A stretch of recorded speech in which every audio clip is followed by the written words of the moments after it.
Hey, HRN listeners, mark your calendars for Sunday, October 13th. HRN and the National Young Farmers Coalition are teaming up for a special event at Churchtown Dairy in Hudson, New York. In honor of National Farmers Day, we'll be celebrating with local food, a screening of the documentary Common Ground, and a live panel featuring Lee Penniman of Soulfire Farm, Chris Nickel of Finca Ceremos, and more. The first 50 people to register get a free gift at the door. It's a fundraiser for young farmers and HRN supporting farmer leadership, HRN's education programs, and Farm Bill advocacy. Don't miss out. Head to support.youngfarmers.org/cgfilm to reserve your ticket today. Westholme is working with the land to create nature-led Australian Wagyu. Westholme believes that when nature leads, flavor follows. Learn more at westholme.com. You're listening to Heritage Radio Network. Hey everyone, Greg Benson here, and if you're a regular listener of The Speakeasy, you probably know by now that I've been working to bring 100% pure, actually good-tasting agave nectar to the United States for a minute. But I wanted to give you a bit of an update. I actually got to travel to the farm where these amazing plants have been growing for decades, and it was just a genuinely moving experience. I got to see these agave in their natural habitat and see what it means to Rogelio, the farmer, to be able to care for the descendants of the same agave that his grandfather was growing almost a full century ago. That's why I'm proud to announce Quixote Imports, a new venture that's dedicated to preserving these agave and, yes, still bringing in the same fantastic, earthy, lightly fruity agave nectar that's going to make you wonder why you've been wasting your time with the crap at the grocery store. Plus, our fans here at the Speakeasy can get free shipping at checkout with promo code SPEAKEASY, so don't wait. Head on over to quixoteimports.com and see what agave nectar is actually supposed to taste like, and use promo code SPEAKEASY for free shipping. Salud. So you don't shun the devil with your rock and roll load. Knows that country music's gonna save your soul. The devil finds his groove in them rhythm and blues that sing. It's gonna get you sun in the air. Welcome back to The Speakeasy. I'm Damon Boelte. I'm Sother Teague. And I'm Greg Benson. And guys, I want to get your take on something that happened to me last week, because I had a run-in with something that I've sort of ignored in the overall barosphere, but that is present in small quantities. What are your opinions about dress codes in bars? For the staff or for customers? For customers. I don't really have too much of an opinion, actually. I don't think I've ever thought about it. Yeah, I think I'm in the same boat. I think that obviously maybe there's dress codes for clubs, but does that qualify for what we're talking about here? It does not. This was a club. This was not. So I'm kind of like, I don't know. I don't personally like it, but I'm also sort of the opinion. I'm like, hey, your house, your rules. Like I went to a bar or I tried to go to a bar in the East Village last summer. And I remember being turned away by the guy at the door because I was wearing shorts. Now, fine. It was July. Well, I think I know what bar you're talking about. Yeah, exactly. We all do that one, but whatever.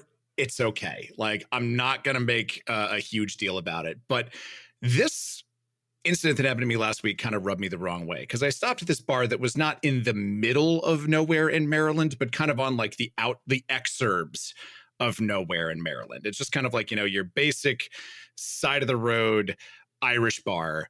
And it was also, as you recall, my fashion sweet spot of the year, tank top and leather jacket season, just ended at the end of September. And that's what I was wearing when I went into this bar. And, I come in the jacket, I get seated, etc. And then I take the jacket off and the staff comes over and they're like, sir, you're either going to have to put your jacket back on or leave. We have a rule against men wearing tank tops. And lest you think that this was some sort of a fancy establishment, I watched a few minutes later while they literally seated and served a woman who was not wearing pants. I'm not exaggerating. Underwear, tights, that was it.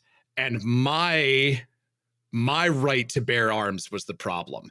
Now, I pointed out to them that there was a woman who was wearing a tank top, and they were like, yeah, it's just for guys. And I don't know, I wouldn't make a big deal out of it, but something about this felt homophobic to me in a way that like I just couldn't shake. And they were like, it's been a rule for 17 years. And I'm like, 2007. What was in the news in 2007? Let's see. Oh, right. Marriage equality. So I don't know. What do you guys think? Like, this feels bullshitty to me. And I felt like I was right in like this being one of the 5 times in my life that I was like, you know what? I would like to speak to the manager about this actually. Did you? Well, I guess my first question would be, did you? Yeah. But before we get to your answer, I think I would roll back to my house, my rules, what you said at the top there. But I would also then say, where were these rules posted so that I would know to come prepared for what your rules are? Exactly. And I did not see them, but I will also own that this is a community that I was passing through. I don't live there. This could be one of those rules that's very widely known, but doesn't, to the point where it doesn't need to be printed, and an outsider like myself wouldn't see it. So I'll give them a pass on that. We don't get a lot of visitors around these parts. Yeah. I was trying not to do the Deliverance voice because honestly, they were nice about it. Like, no individual that I ran into was unpleasant. But the bartender, when I was like, I don't want to put my jacket back on, was like, do you want to talk to my boss? And I said, yes. And the boss came over and was like, how about if I give you a hoodie and you put that on? And I was like, okay. I was like, I'll squeeze you for like whatever the retail of this is, like $30 for a hoodie to like make you enforce this rule that I think is kind of, discriminatory bullshit. Well, but I don't know. Like, I've been going back and forth on this in my head ever since this happened. What do you guys think? I think maybe you doing what you just said, squeezing him for the $30 hoodie or whatever, which probably cost him half of that. But either way, a cost to the business maybe will make him reflect on the current rules and maybe widen them or expand them or post them or, make them examine their situation, more than us examining it. I mean, I know there's certain places like, I don't know, like Beemelman's and, the Carlisle, like places like that where you just like, you kind of, or like the Polo Bar, places like that where you're like, all right, yeah, well, I know that I'm going to wear a jacket, like a sport coat or whatever to that, to those kinds of spots, just because it's part of the experience, kind of like dressing up and going out to like those places like that. But on the flip side of that, like, I don't know. Like, to me, it's always tank top. And I want to emphasize, woman, there was a woman that was not wearing pants at this bar. Well, that's the dress code for my staff at my bar. Yeah. Right. Well, so was she looking for a job? I don't know.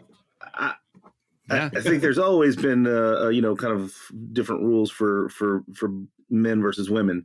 But I think, again, you did the right thing. You sort of squeeze them a little bit. They'll hopefully examine their own situation, or maybe not. But at least it gave them a moment of self-reflection on maybe why this rule is, why it stood for as long as it has, and maybe it should go away. Okay, because I've been going back and forth in my head about this. Sometimes we can go back to what Damon did with the we don't recognize people from not around here. To that, we could also file this under the that's just how we do things around here. We've forgotten why. It just needs to be examined. It still felt, I don't know. I haven't been unclear about whether I should think of myself as Aaron Brockovich or Karen in this situation. So I'm glad you guys are coming down on the Julia Roberts side of the spectrum. That makes me feel better. Thank you. Well, this is coming from the guy who dresses up as a priest and reads everyone's deepest, darkest secrets into a crowd of people at a bar on a Saturday night. So I don't know, maybe there's some sort of like karmic thing going on here. I don't know, whatever. Yeah. They could see into my soul when they saw all the depravity and they were just like, not this guy. This sounds like a whole episode, like this, we're gonna have to revisit this with like a lot of examples, but this is something that let's get some crowd reactions from this and like get some stories and some feedback and build an episode out of this one. Because I want to get to like the fact that it's leather jacket and tank top season. It's always leather jacket and tank top season in Portland, Oregon, and we have our friend in the studio today. That is actually we're recording earlier this week for our release on Friday, but so currently at the time of recording, it is Portland Cocktail Week. And, that's Portland's a place where you'll never run into a rule of like not wearing a tank top in a bar. In fact, it's almost like a prerequisite. So anyway, you have to. They probably would have like, what are you wearing a hoodie for?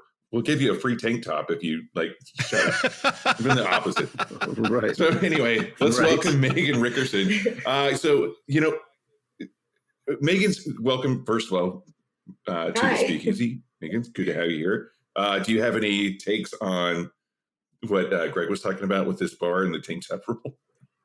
Well, I mean, first off, my bar is actually the place that Greg reads these naughty confessions at. So I'm probably complicit in his bullshit. So you are. We're going to hell together, baby. You and me. My brother-in-law is a pastor, so that's gonna be real funny. Speaking from, I guess, the woman's side, the pantsless lady, I fully believe in if we're gonna really hone in on this equal rights for all, I think that should probably apply to dress code too. New York is pretty good about, all right, guys can be topless and so can women. I'm not going to walk around topless in New York because, it's just not the kind of attention I'm looking for. But if you want to wear a tank top in the bar and someone else is not wearing pants, I feel like we should just, I think there's a love connection made here, actually. Coexist. Coexist. Is there a dating app for this? Like, I won't wear a shirt, you won't wear pants. What could we call that? Yeah. Equal parts. So we've got Megan Rickerson, and she actually, we're neighbors in Brooklyn. You live, you do live at your bar. I do. Someday Bar in Boerum Hill, which is on Atlantic Avenue. It's right around the corner from Grand Army. So we are literally I would say that all in all, it's probably less than a block's walk from around the corner to your bar from my bar, and vice versa. I can be there in 30 seconds if I catch the lights right. Right, exactly. Very cool. So welcome to the show. Let's get into it. So right now you're at Portland Cocktail Week. What's speaking of things going on in the world with tank tops and no pants, is there anything of interest happening at Portland Cocktail that you've seen so far that's you want to talk about?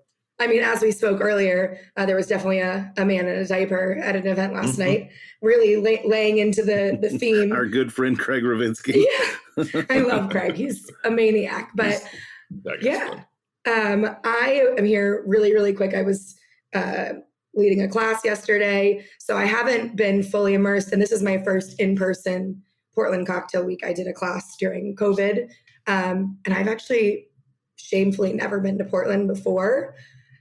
I know. Greg's eyebrows just shot off of his face. I know. But I love it. It's awesome. And the education aspect, I think, is really cool. I've done a lot of other events with Bush Life, and this is probably the most education focused, I think, that I've been to, which is awesome for bartenders. So, and then the debauchery at night, obviously. So yeah, I'm a huge fan of Portland Cocktail Week, mainly because of its low barrier for entry for people to attend. Right, it's pretty much you get accepted to come and you find your way there. But once you're there, you're accommodated, you're fed, you're obviously get all the educational aspects, and then the parties are thrown and you get to attend those as well. I like how it's very democratic in its organization, and it's not gatekeeping any information from anyone. No, it's honestly, and the networking aspect of it, I think, is the thing that huge from all these things. It's you meet people from Jungle Bird. I'm going to be in Puerto Rico in February, and I'm like, oh, Ed Robinson, what's up? And you see people, and then you just continue those relationships. And I think being in the bar industry, when I started bartending, there was no such thing as pop-ups, right? You didn't meet bartenders from different cities and go work in their bars. It didn't exist 20 years ago. And I think it's so cool. I think I'm a little sad that it wasn't around when I kind of was in it behind the bar. And it's lucky for everybody else that they have it now. Yeah. So while you're out there, you spoke at Portland Cocktail Week. What was your topic of discussion, and how was it received? I did a class called From Bartender to Bar Owner. I opened my place right before COVID. I managed a bar on the Lower East Side for like 10 years and then hopped into ownership. And I really felt like being a bar manager was going to properly prepare me for owning a bar. And Jesus Christ, I was so wrong. And I didn't have, like, I had support, but I really didn't have like a blueprint or a ton of people to lean on when I was, figuring this out. And I think that was the thing that was really lacking. And so when I got approached by Brittany Leach, and she's like, you can talk about anything you want in bar ownership. And I was like, I feel like a lot of these people probably want to do what I did or in some capacity. And it would be really cool to give them at least like a jumping off point. Obviously, all of the markets are so different. Opening a bar in Orlando, Florida is so different than opening a bar in Brooklyn, and industry standards for rent. And, people can buy buildings in some states, and I'm never owning a building in New York. So I just thought it was important to kind of talk about that. And I made a list of things that I wish someone had told me when we opened, and not about lease negotiations or anything like that, but like everything's going to break. Have a list of guys, have 5 electricians, 5 plumbers, learn how to fix a toilet. Oh my gosh. And in partner negotiations, like pay for the lawyer, right? To protect yourself. Even if it's your best friend you're going into business with, pay for your own lawyer and look out for yourself. And just, I think everyone in the, who's owned a bar is probably like, yeah, no shit. But like, you weren't like that when you started, right? And so while I feel like a lot of these things are kind of no-brainers, now I've done it. When I was starting, these weren't no-brainers. So, I approached it as like, if everybody already knows this, sorry to repeat it, but these are the things you should really think about. And then I left my contact to be like, if you have specific questions, let me know. But I'm not going to know about real estate in North Dakota, so don't ask me that, Well, that makes sense too, because you don't know what you don't know, right? Like, it was the class. I was like, I told them people showed up. I was like, compared to some of the people that were speaking, I was like, I don't know if anyone's going to show up to my class. Nobody knows who the hell I am. And the class was very, very packed, and it was really flattering and awesome. And I, cried a little bit later. And I had one person come up to me and said it was the most helpful thing that he had heard all week. And then I cried a little bit more later. So I feel like if you help like one person, it's totally, totally worth it. But lots of questions. So I feel like, they got something out of it at least, I mean, it's a jam. That also tells me there's an appetite for what you're doing. I know. You want to help me start a YouTube video? The information video? you had, yeah. Put you in touch with some. I don't know. We more do like the audio only thing, unless you're one of our Patreon regulars. But I know some people I can put you in touch. So yeah, it's good. I mean, yeah, it's a jam-packed curriculum out there, and I'm sure you got a lot of folks. And to be honest, I've spoken at Portland Cocktail Week a few times. You'll feel some reverberations from this. You probably had a lot of folks in your room who were so overwhelmed with so much information that they're getting slung at them during this thing, that their questions weren't coming to them immediately, but they'll think about this. And if you gave them your contact information, I feel confident that you'll get reached out to over the next few weeks. People will reach out and say, hey, I was at your thing and I was really inspired, or, and then they'll have their questions. Once they get over the vision of Greg Vinsky in his diaper, then they'll start, like, oh, wait a minute. Yeah. There was something else. Well, that's why I love this industry, right? It's like, so I said I was a makeup artist before this, and I really hated it because it was not like a supportive, high tides raise all ships kind of industry. It was like, how do I do better than you and cut you out so I can get this job and you can't get it? And that's why I really gravitated toward hospitality. So it's like, I have knowledge. It doesn't cost, it costs me mental and strife, no sleep to acquire this knowledge, but like, it doesn't cost me anything to share it. Right. So why not? Right. Yeah. It's actually kind of the payoff at the end, because, like you said, hospitality comes in a lot of different packages, right? It can mean a lot of different things in a lot of different ways. And, there's a lot of people out there who are technically in our industry who have never really bartended or worked the floor, or, they're more like journalists and authors, but they're like just as much part of our community as, the person who couldn't find the mop the other night. But that's cool though, you said, because it's just a different way of like providing that love and care through hospitality. It's just like and it's really the kind of business, like you said, like when you got into it 20 years ago, it was, we didn't really have like pop-ups. We didn't have the kind of community that was like doing these cool things together. Guest bartending was like a total like, wait, what do you mean? It just didn't really exist. And well, it was kind of just starting 20 years ago, but really only in New York. And, to be able to go to a place and provide, there's just like, it used to be like bartending school on your resume would have your resume thrown in the trash can. Right. So like, there just wasn't a solid resource. And really the only the real resource was just each other and learning from others' mistakes and kind of the occasional win. So yeah, I love things like that. Well, I said that a couple times. I was like, learn from my mistakes. I was like, I didn't have a partnership agreement. Don't be Megan. Don't be Megan. Right. Well, I kind of want to hear like sort of what was the crowd reception? Like, what were some of the questions you got? Like, what was sort of what did that tell you about sort of the state of where the industry is, of like, obviously this is a future class of bar owners here. What did you, just kind of reading that sample of that room, kind of say, oh, okay, like these are some things that are coming up that we should be on the lookout for? Well, I mean, so I also spoke heavily about advocacy in our industry, as Greg, like I'm very immersed in that. We opened someday 6 months before COVID. And I called my dad crying when I let everybody go. And he goes, don't worry, Meg, the government just can't do nothing. And then, we all saw what happened. So can you tell I'm bitter? So I am on the Hospitality Alliance, the executive board.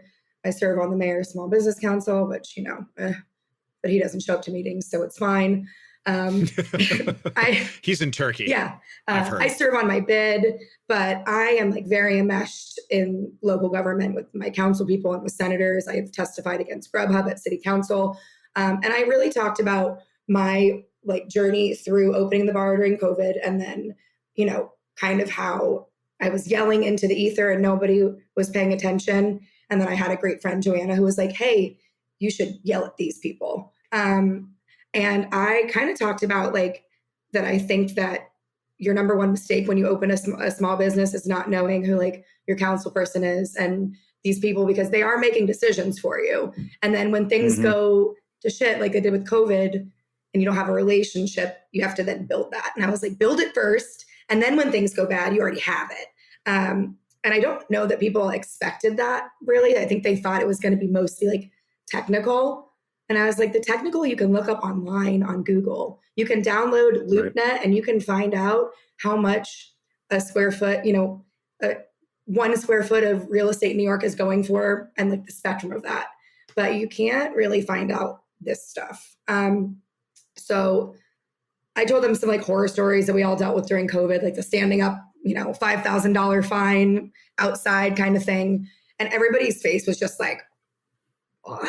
And I was like, yeah, these people are your public servants, go yell at them, or, build a relationship and then yell at them when they do something wrong. But I got a lot of questions about that.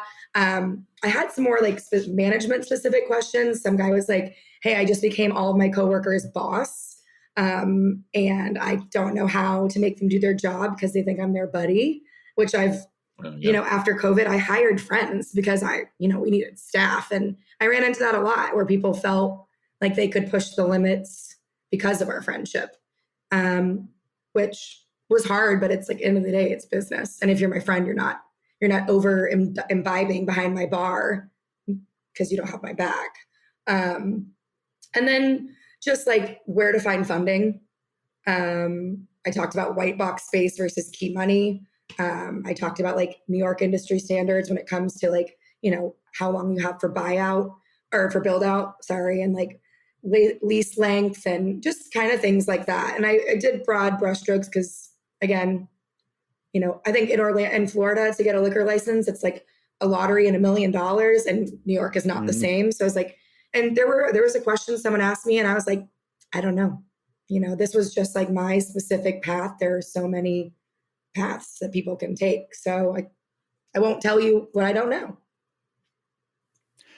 I got to ask, what was that question? It was about funding. It was like, is there a website to find funding? And I was like, well, there's like SBS and things like that. And they're like, no, for private investors, how do you find the millionaires with all the money? And I was like, I don't know, because I didn't do that. So funny enough, we're pitching, some friends of mine and I are pitching kind of exactly that for the next Tales of the Cocktail.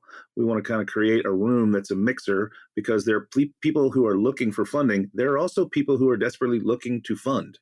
Let's create a room where those people can be together. Can you invite me, please? Yeah. Well, if it gets picked up, yeah, of course. But yeah, because I'm in that boat a lot, and frankly, I was just in it this past couple of weeks, and didn't achieve the goal, so the project is now dead in the water. Sorry, man. But those are all great questions. Yeah, that's right. Those are all great questions that people are bringing up. I would like to ask real quickly. Sometimes they do, and sometimes they don't. I don't know what the criteria is for doing it, but did Portland Cocktail Week record this session? Is there a way that anyone can watch it after the fact? I don't think so. And I recorded it on my phone. No one was roaming around with a camera? No, they interviewed me. But I also think I might have blacked out from nerves. So maybe they did.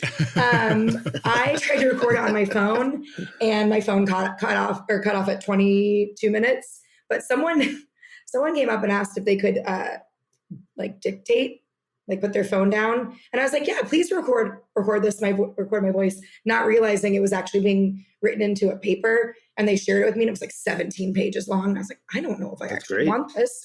But so I don't know. Hopefully there's a recording floating around, because my phone did not work. So. Well, let's talk a little bit about, because you mentioned that you talked about your advocacy work, and I know that's a big part of what you do at your bar, which we're going to get into, because you're doing something spooky. But we'll save dessert for last. Tell us a little bit about the advocacy work that you're doing, and kind of how you've seen the relationship between small business owners like yourselves and local governments evolve. Well, I started obviously because of COVID. I co-founded this thing called Save NYC Bars, and it was just about creating an empathy bridge between customers and bar people. Because, I remember customers coming up and being like, you have 5 people in your outdoor dining, you're going to make it. And I was like, what are you talking about? And you ordered 2 beers in 2 hours and took up the only spot that I have. What are you talking about?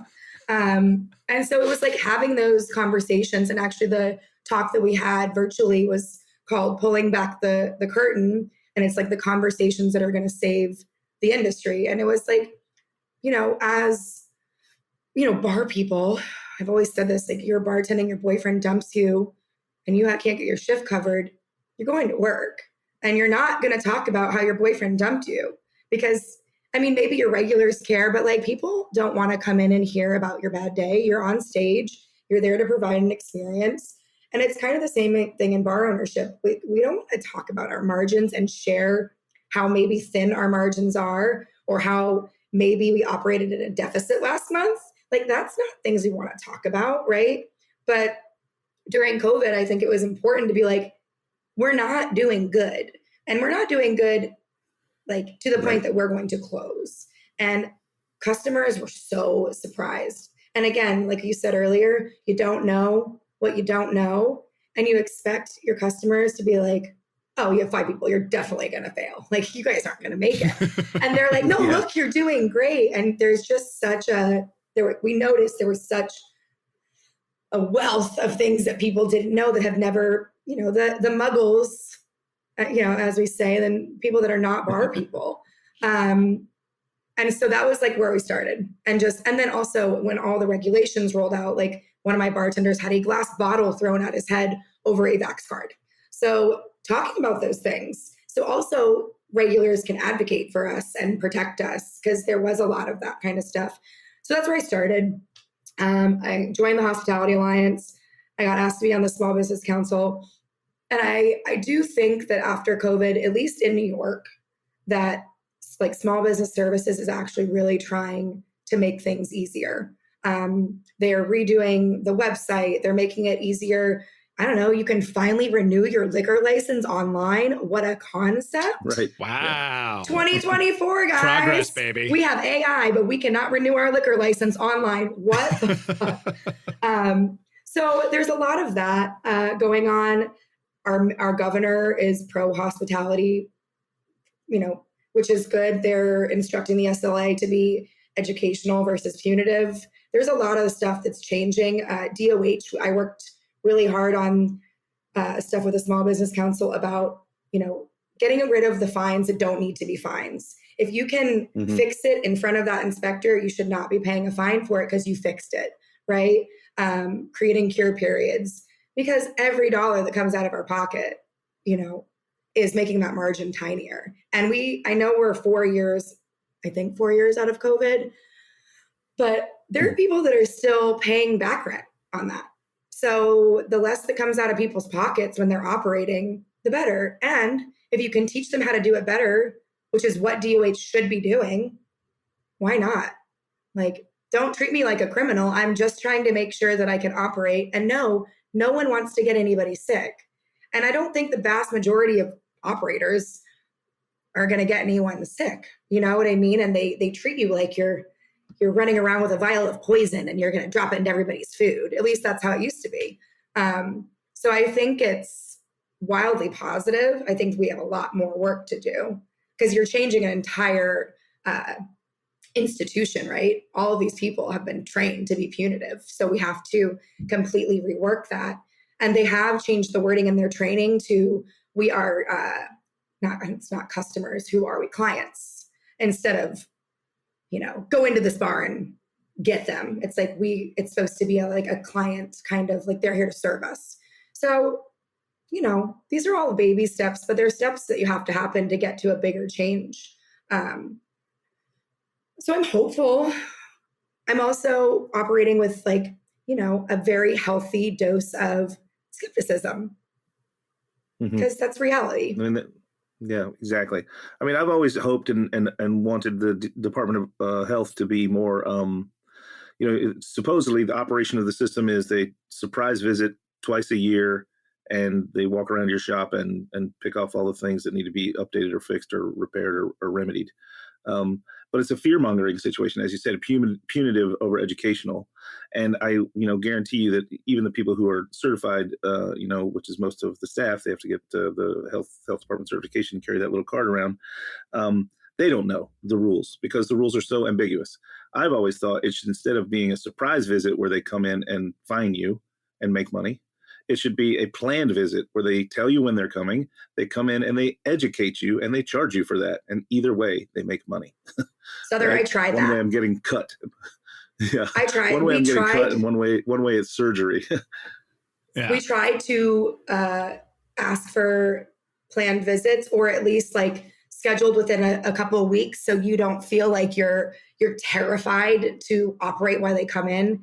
And they shut that down very quickly. But also, my inspection came 2 weeks ago, and all my bar managers were there. I was not there. It was the only night I left early, and I was home drinking Gibson martinis on the couch with my fiance. And I got the text, and I was like, I am too toasted to deal with this. And I was like, do y'all have it? Because I will get an Uber. And they crushed it, and they did great.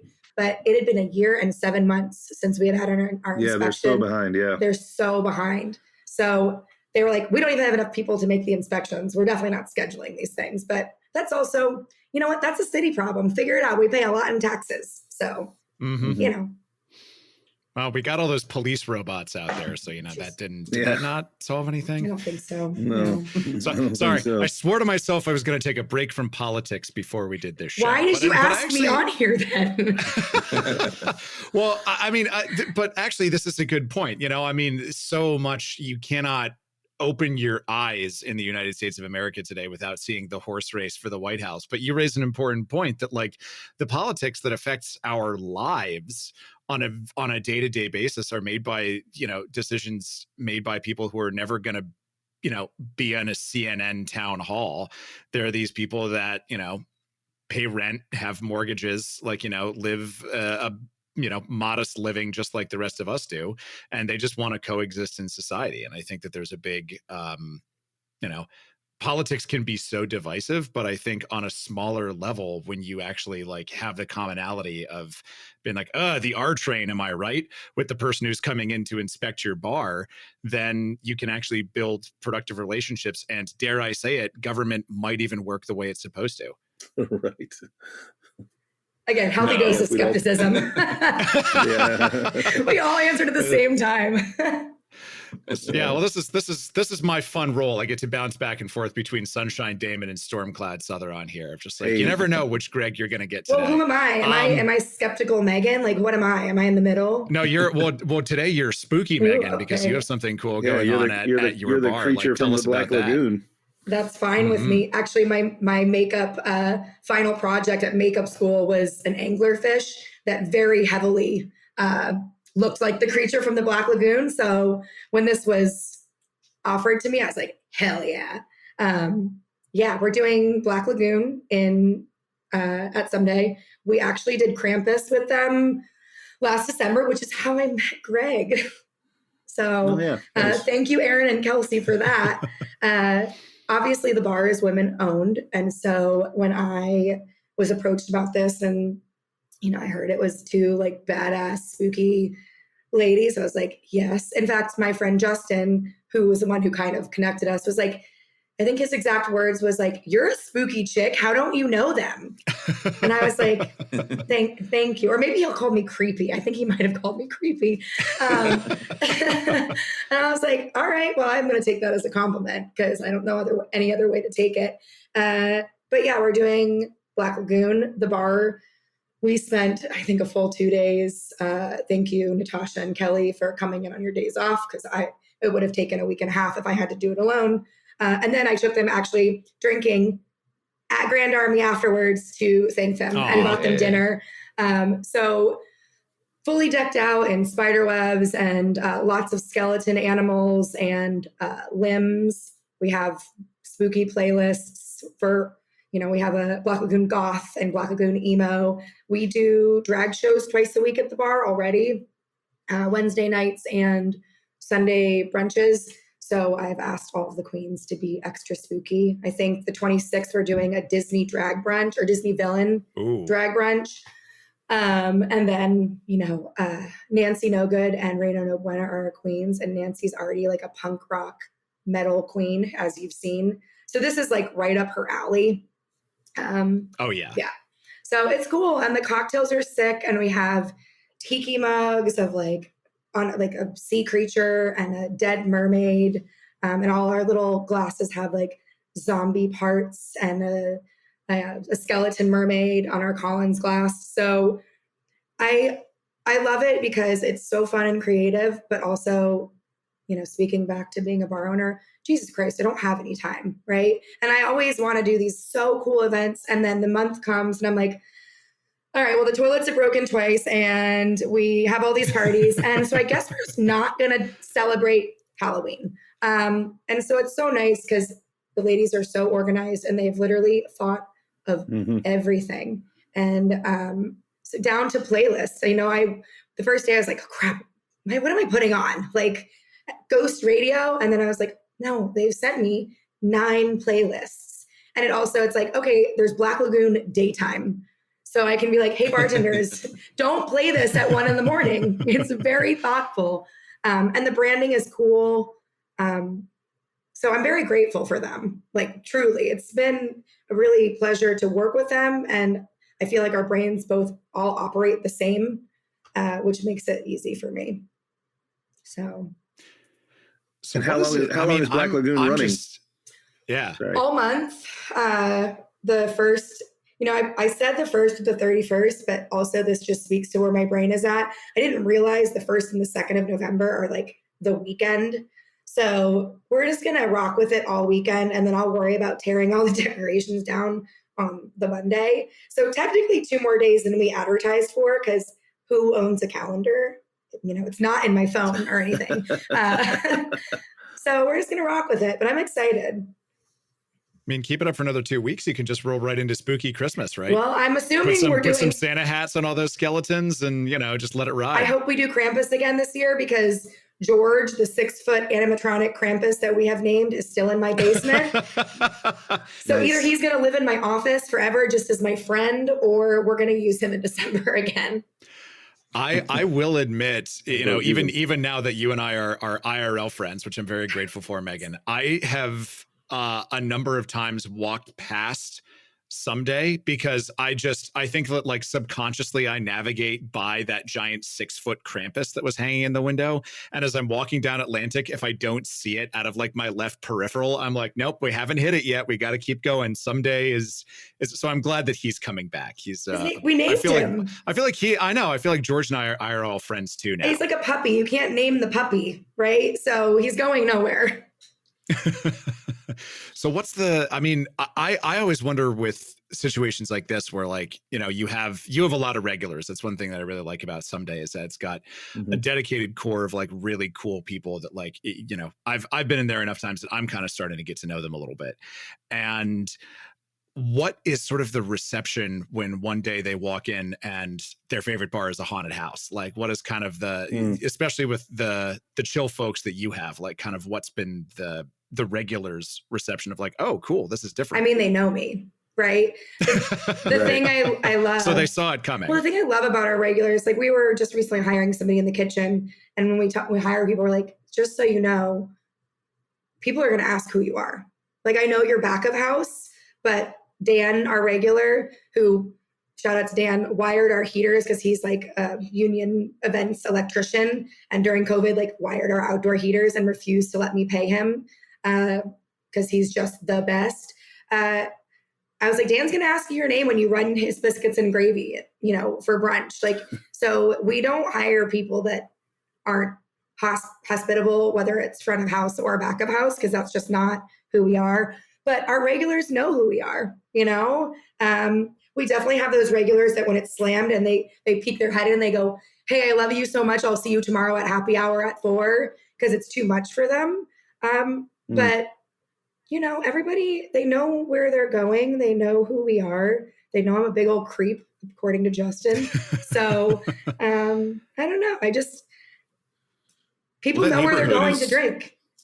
Yeah, that neighborhood is just kind of built for it, right? I mean, it's like, it's a beautiful neighborhood. You've got like just cool, creative people, like just honest people everywhere. And like, it's also, you've got like, I'm sure you get all the staff from like Long Island Bar and Clover Club and Leanda, like coming by and like, that's something I've always loved about that whole neighborhood. It's all very walkable and you can just like, you don't have to go to the East Village, Sother, to do a bar crawl, like of that caliber. So it's really awesome. But we have industry cards too, because we're later than at most bars in the neighborhood. We're, on the weekends we're 4. So it was like, let's capture the people that are getting off and support them. So we have late night happy hour for all industry folks. We have little cards that we give to them to come afterwards. So that was what I was in the Lower East Side. We all did our rounds. Like Spring Lounge was my local after I got off of work, and Dermot would literally Dermot, yes. He would part the seas for me. There'd be like 4 deep of like bros, and he'd be like, move, and just move the people at 2 a.m. and be like, IPA, whiskey shot, and he'd put it down, and I'm like, I would have waited my turn. It's fine. He's like, not you. And I was like, all right. So yeah. Well, I gotta ask because none of us are at Portland Cocktail Week this week. You are our de facto on the ground correspondent. Yeah. And I just catch myself being curious, just to kind of go back to this, like what's the vibe there this year? I'm always fascinated whenever I go to Tails, which I try and hit up at least every other year. I'm just kind of like, okay, it's a good way to kind of put your finger to the wind and sort of see, okay, what are some trends that are coming in? What are people, what's important to folks right now? So I'd love to hear a little bit about that. Like I said, I've never been to Portland Cocktail Week before. A thing that has been really a very central part of the nighttime parties has been pop-ups at strip clubs. Oh yeah, common there. Yeah. But I talked to somebody else and they were here 2 years ago and they're like, this wasn't really a thing 2 years ago. And let me tell you, I haven't been to a strip club in a long time.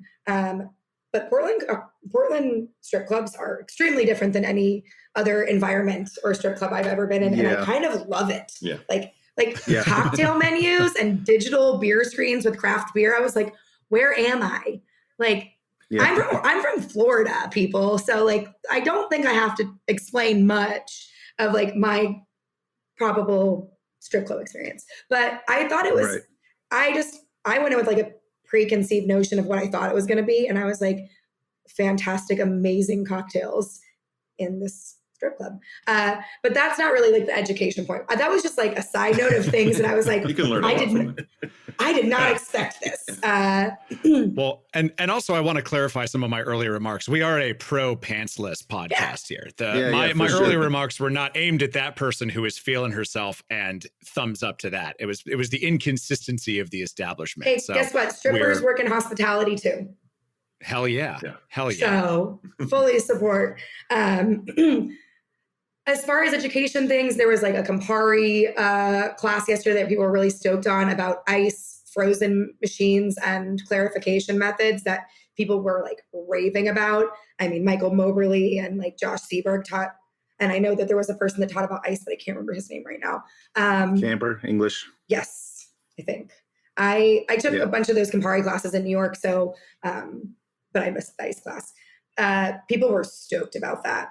Like, people were getting real nerdy. Like they were gifted a refractometer for frozen stuff. And like, I think we have a lot of really nerdy bartenders, which like kind of love, right? Like people were stoked on a spreadsheet class. Also, that class happened at the same time as my class, and I was so bummed I couldn't go. Oh no. Yeah. Chris Elford is going to send me the notes. So there was another class that I sat in on about grief in hospitality, which that was Chris's class, right? I'm very interested in this one. It was like, I think half the class was like in tears in like a very cathartic, positive way. Because again, like kind of what I spoke to earlier, right?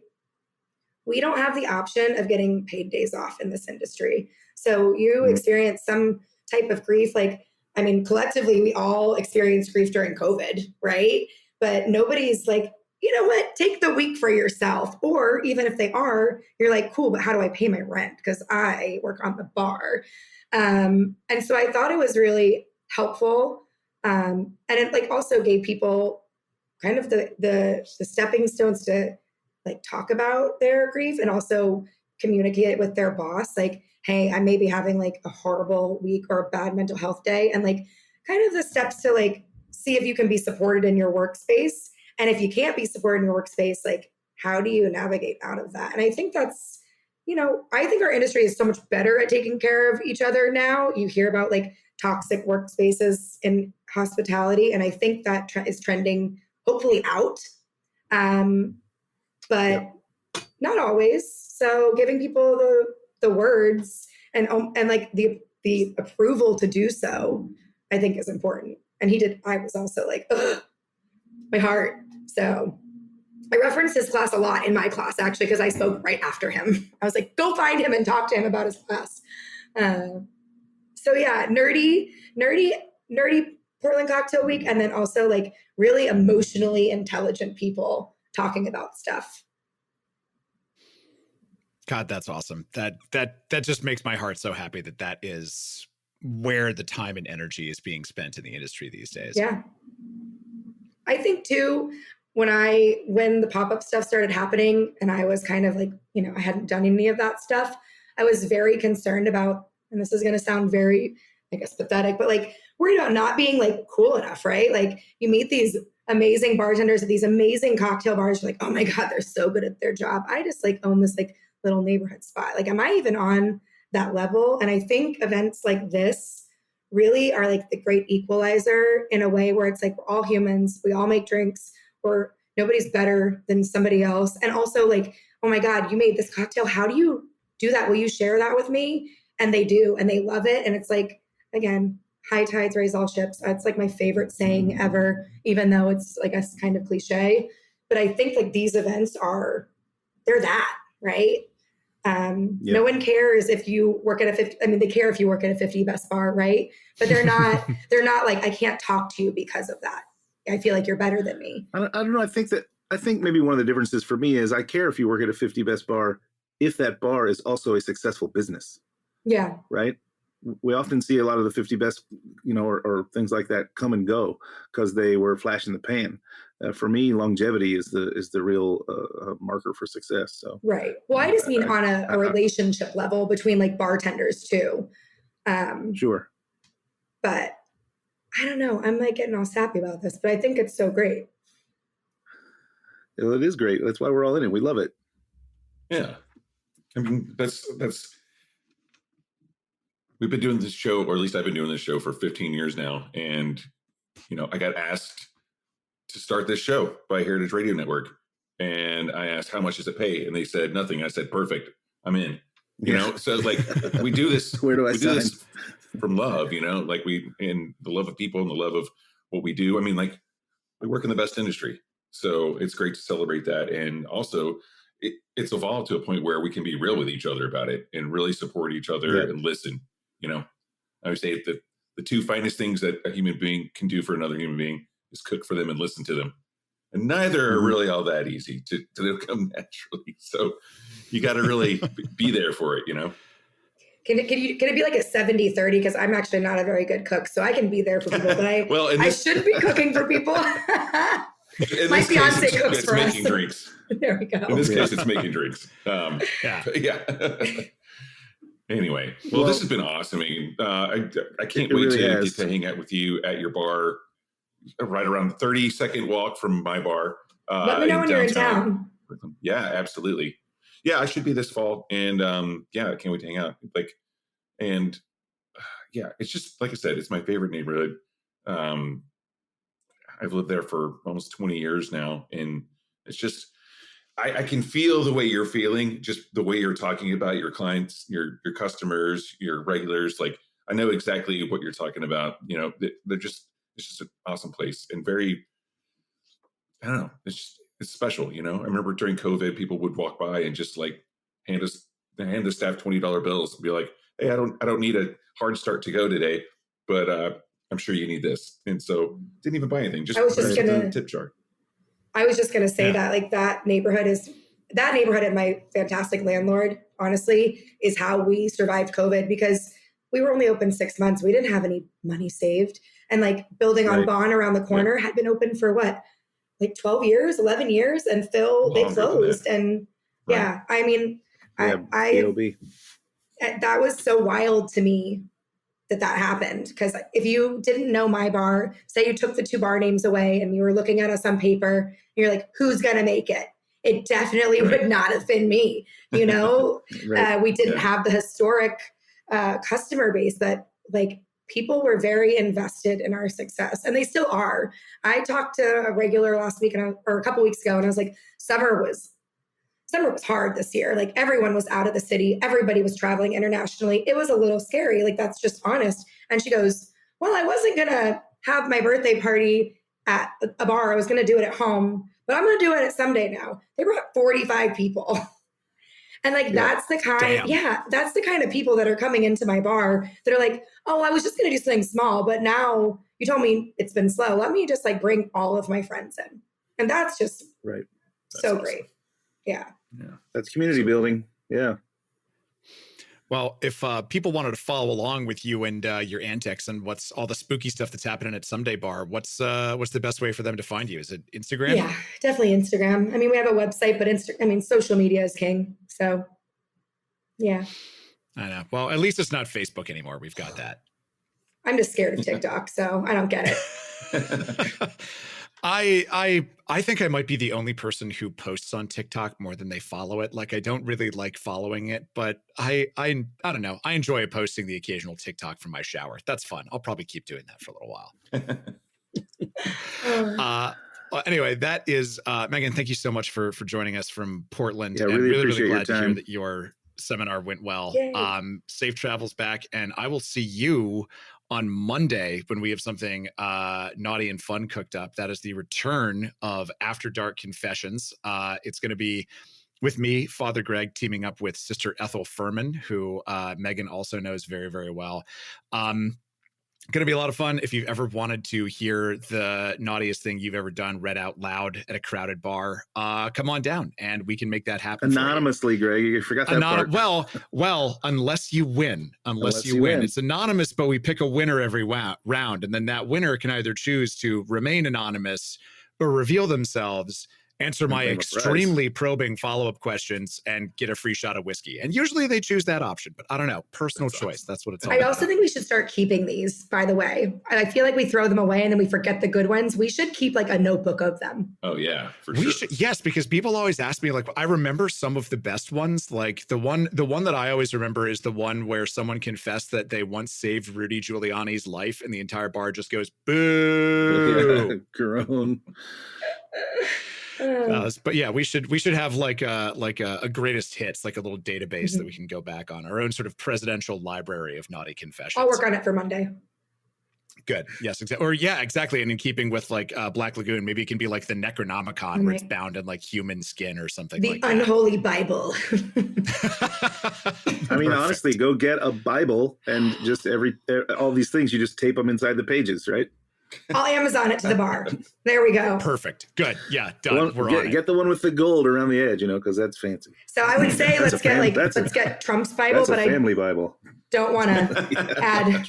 I don't want to add the money. Him. Yeah. Yeah. Exactly. So, they're made in China, so they're quality. $3 it costs them to make them.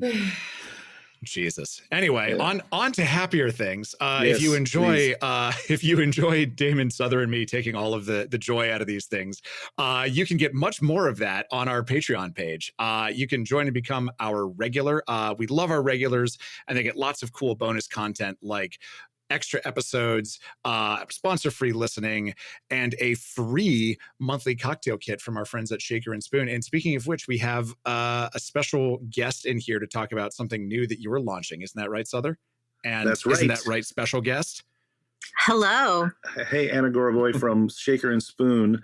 Tell the listeners what it is we're cooking up next at Shaker and Spoon. Well, what we're cooking up next is the sequel to a wonderful thing that we cooked up this time last year, the Better with Bitters experience. So nice. We're doing it twice. We have sequel coming up, the Better with Bitters experience, the journey continues, where we have 3 new cocktail builds that we're featuring, 12 all new bitters flavors, new experiences with Sother. It's all happening on Kickstarter. We'll be launching very soon. I will share the link, Greg, so that it can pop up in the show notes. And dear listeners, if you follow the link, depending on when you click, you can either hit notify me to be notified when it launches, or perhaps you'll be listening to the episode when it's already live. And in that case, you can back it. You won't be charged until the project is fully funded and definitely happening, although last time we were funded. We crushed it last time, in 20 minutes. So Sother and I are feeling good. Nice. Yeah, and it's a great experience. It's a ton of video content that goes along with the home kit that you get sent to your house. We're going to taste through all of these bitters in 3 different forms so that you can do a comparison and contrasting side-by-side tastings, which is what we do in the business, as professionals. But you get to do it at home, and you get to do it along with me through video content that is tandem with the system. So it's a pretty great thing. We had a ton of fun doing it last year, and that's why we're doing it again. Yeah, one of my favorite rewards from last year was called Sother Pays a Visit. So a couple Shaker and Spoon members, I think like 7 people got together. They went in on this reward and they flew Sother out. Sother went to the home of one of our subscribers. He said her home bar was like bigger than a lot of bars we see in Brooklyn.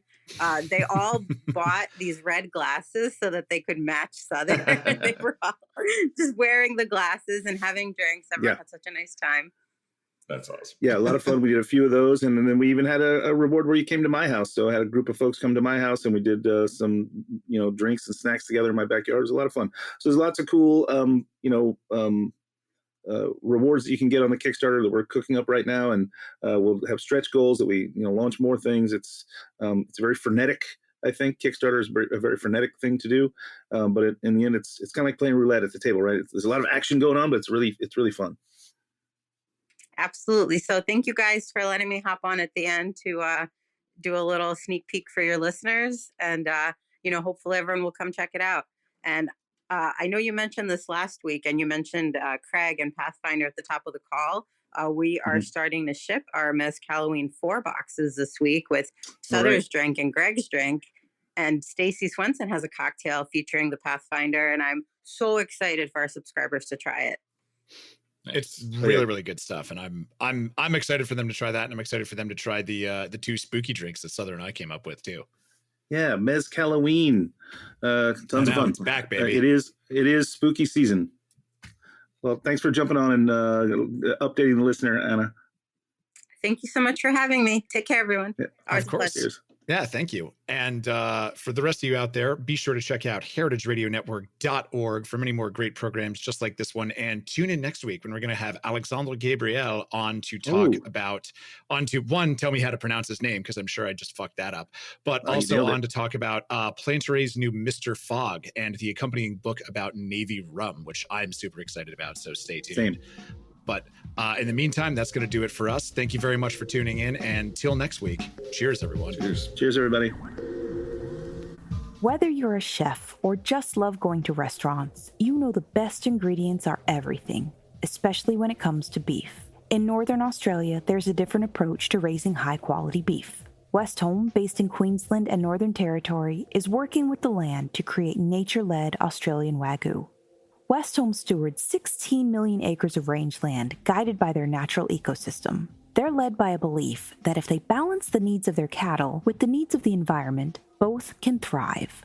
Westholme's team of rangeland experts and nature managers use a variety of tools to monitor and respond to the welfare of the environment, like satellites that assess grass health and on-the-ground research. Cattle are happier when they have the freedom to forage and explore, so Westholme ensures that they can roam wild, foraging at will for the first 2 to 3 years of their lives. Their cows graze on native grasses like Mitchell grass, which is only found in Australia, along with dozens of other plants, herbs, and seasonal legumes. The result is a high-quality Wagyu beef that reflects the terroir of Northern Australia and a flavor suited to complement any cuisine. Westholme believes that when nature leads, flavor follows. Learn more at westholme.com.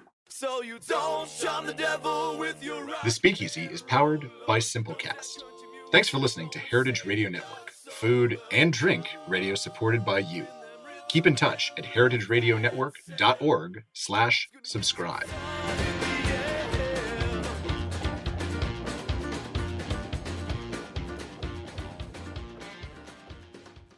Ever wonder what's hot in the baking world right now? It's not even that complicated. You get store-bought croissants, cut them open, shove in some store-bought cookie dough, and that's it. Hi everyone, I'm Gemma Stafford, professional chef, cookbook author, and creator of Bigger Bolder Baking. Welcome to Need to Know, your go-to podcast for everything baking entertainment. From the latest trends, this is the viral scrambled pancake trend. What? To the tips and tricks you crave. We discovered that if you take apple peels, toss them in a little cinnamon and sugar, and bake them for about an hour in the oven, you get a really lovely treat. Plus exclusive interviews with baking pros. Hey, it's Liz from the Sugar Geek Show. Thanks for having me, Gemma. We've even got the Bold Baking Hotline to answer all of your baking queries and questions. Is a Dutch oven really necessary for baking bread, and what difference does it make? Yes, I think we probably would agree on that, do we, Ani? Yeah, oh, good.